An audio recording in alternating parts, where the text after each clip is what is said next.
In today's episode, I'm going to tell you exactly how I finally got walking to work for me, and you will leave here with a plan for how to get walking to work for you also. If this is your first time here, welcome to Aging Like a Boss. My name is Jennifer, and I'm a board-certified lifestyle medicine doctor. I love to geek out on all the science so you don't have to. If that sounds like something you need more of, please hit subscribe down below so you don't miss out. In just a minute, I'm going to tell you the one major mindset mistake that I was making about walking, and you've probably made this mistake too. We're going to work on that because it is going to be key to helping you actually make walking work for you. I've been exercising for a long time, about 120 to 150 minutes per week of moderate exercise. But let me tell you, since turning 40 and over the past few years, things just seem to start slowing down. And the things that I used to do to maintain health and feel great in my skin just didn't seem to be working anymore. I know you've thought that yourself. All right, here was my wake-up call. Once I actually started tracking my sitting time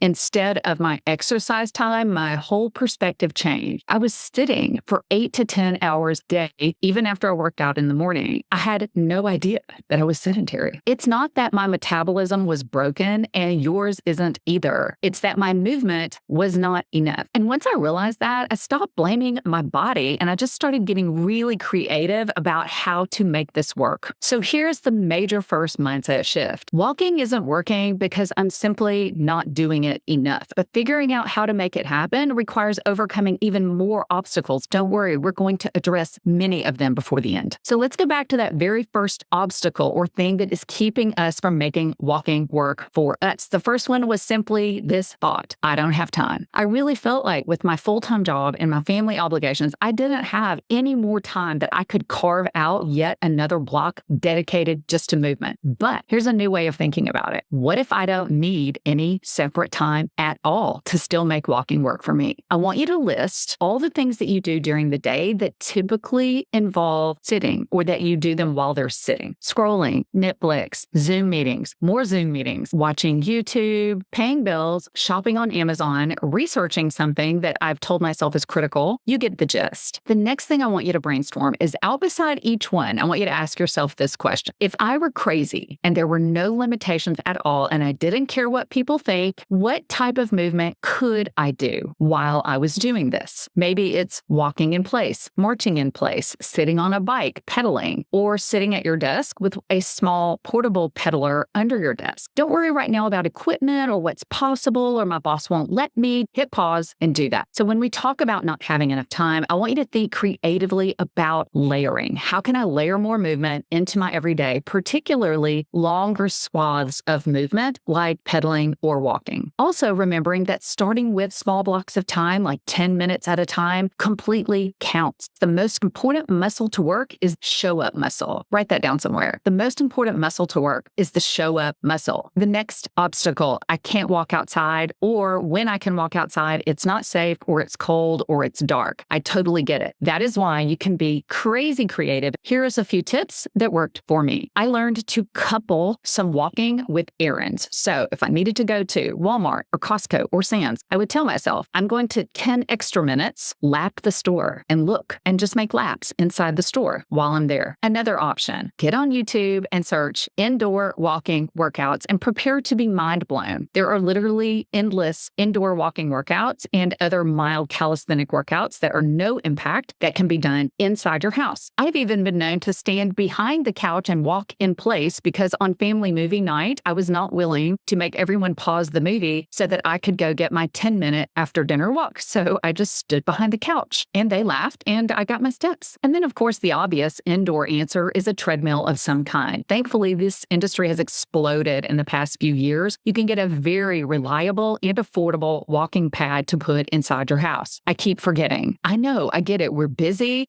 Set an alarm, set Post-its around the house, put visual cues like your shoes by the door. And the final thing that might be keeping you from walking is thinking that slow or short sessions don't count. That's just not true. This type of movement is called your NEAT, N-E-A-T, your non-exercise activity, thermogenesis, or time, and it totally counts. It all adds up to increase your daily calorie burn. It's a powerful part of losing weight and maintaining a healthy weight. So let me share with you the 5 walking strategies that actually made walking work for me. Number one, mindset. Always the most important place to start. I just became determined that I was going to be creative. I was going to figure out how to get enough movement into my life, layering it into what I already did every day rather than blocking out additional time from what I felt like was already really busy life. Number two, using my step tracker. That's it. Number three, walking while working. If you sit all day, convert that sitting time into neat time, that non-exercise movement time, you are going to blast your daily calorie burn and your insulin sensitivity through the roof. If you don't work from home, what if you don't work from home? What would happen if you just had a small walking pad in your office that you could hop on during phone calls or Zoom meetings? If you aren't able to walk and you do work out of the office, consider an under the desk cycle. These are really economical. It counts as neat or non-exercise activity. The fourth thing I did was not just increasing my steps every single day, but also being strategic about it. Walking immediately after a meal had a crazy effect on blood glucose. If you are suffering from prediabetes or insulin resistance, walking immediately after a meal is unbelievably powerful. I literally cannot believe that I didn't know this before I started this endeavor last year. Just 10 to 15 minutes of walking after a meal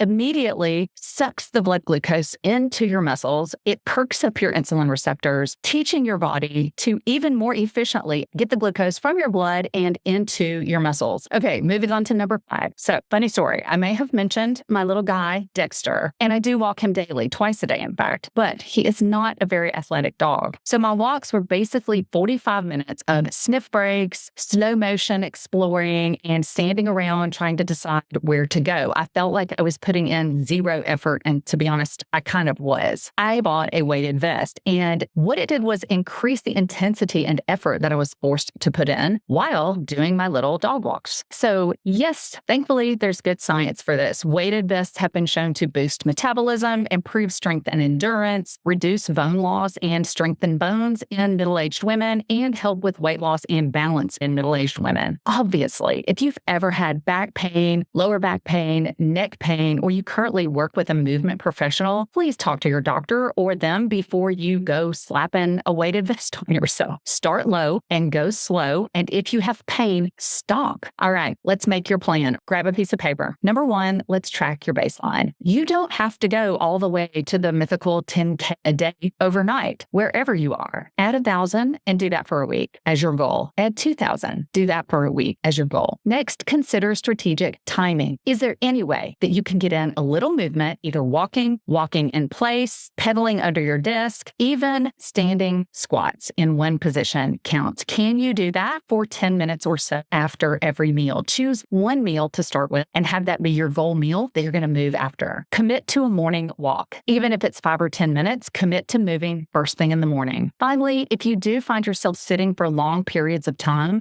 set the stand notification or just an alarm on your phone to remind you to take walking snacks during the day, to get up and move around and get that neat in. Finally, make it automatic by designing your environment. You want to walk through your day and figure out what are all the tiny little things that are keeping me from walking more. Let me share some of mine with you. My brain is actually so goofy that I will look at my tennis shoes and say to myself, I could easily get on the treadmill and walk right now, but I have to tie my shoes and put my shoes on. Solution, I have now replaced all of my tennis shoe laces with elastic laces, so I don't tie anything anymore. Get yourself some of those slip-ins. That seems silly, but it's these small things added up and compounded that keep us from taking action. Or set reminders and alarms on your phone. Walk while you're on calls or watching TV. Consider the ubiquitous walking pad. Those of us who have one and are addicted for a reason, because I believe it's one of the things that I did in 2024 that finally made walking work for me. If it's right for you, consider a weighted vest for extra calorie burn and bone strength. Finally, find a buddy. Find an accountability group. We are absolutely programmed to be motivated by partnership or groups. So hop in the free Age Like a Boss Facebook community. We would love to help you get walking and get walking more. So here's your challenge. Pick one strategy and try it for the next 7 days. Drop a comment below which one you're starting with. We would love to support you. I'd love to see you over in our Facebook community.